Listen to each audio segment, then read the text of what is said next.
Compliance, integrità, sostenibilità sono oggi aspetti imprescindibili per ogni azienda. Lo sono ancora di più per Snam, che è un'azienda strategica per il Paese per il suo ruolo di garante della sicurezza degli approvvigionamenti e per il suo impegno nella transizione energetica. Giova ricordare che Snam investe ogni anno circa 1,3 miliardi di euro in Italia, dando lavoro a circa 17.000 persone tra dipendenti e indotto e a circa 2.000 fornitori accreditati, tra i quali molte piccole e medie aziende nazionali. È dunque evidente che su aziende strategiche come Snam pesi una forte responsabilità sociale. L'ultima edizione dell'Edelman Trust rileva come le imprese siano ormai diventate the most trusted institution e hanno perciò il potere di svolgere un ruolo importante e agire per il cambiamento, soprattutto in termini di integrità e trasparenza. In Snam questo lo facciamo quotidianamente ed in maniera diffusa su tanti fronti, a partire proprio dalla nostra catena di fornitura. I fornitori sono un nostro stakeholder chiave e cerchiamo di accompagnarne lo sviluppo e la crescita.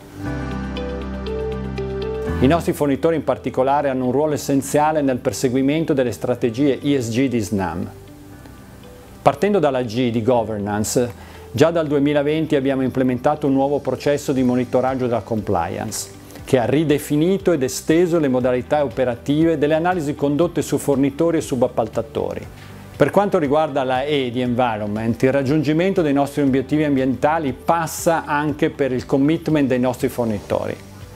Infatti, dopo essersi impegnata tra le prime aziende in questo settore a raggiungere l'obiettivo di zero emissioni nette di gas a effetto serra, scopo 1 e scopo 2, entro il 2040, Snam si è anche data dei target al 2030, anche sulle emissioni indirette cosiddette di scopo 3, riconducibili principalmente a fornitori e partecipate.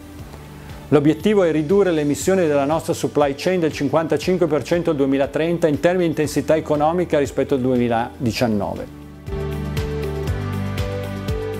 Infine, per quanto riguarda la S di social, siamo stati una delle prime realtà aziendali italiane ad aver adottato già nel 2018 una politica di social supply chain, volta a promuovere verso tutta la nostra catena di fornitori la conoscenza e la diffusione degli obiettivi di sviluppo sostenibile definiti dalle Nazioni Unite.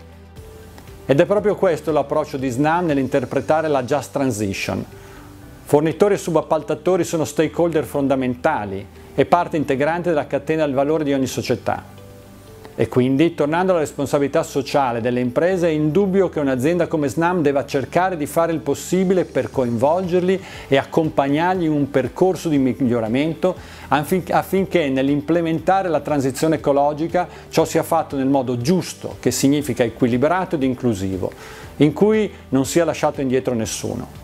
E quindi, per concludere, la sostenibilità deve andare di pari passo con l'integrità, perché non c'è sostenibilità senza integrità. L'integrità non può che essere il filo conduttore che lega tra loro le diverse progettualità afferenti alla sostenibilità ed è il prerequisito indispensabile perché tutto il resto funzioni.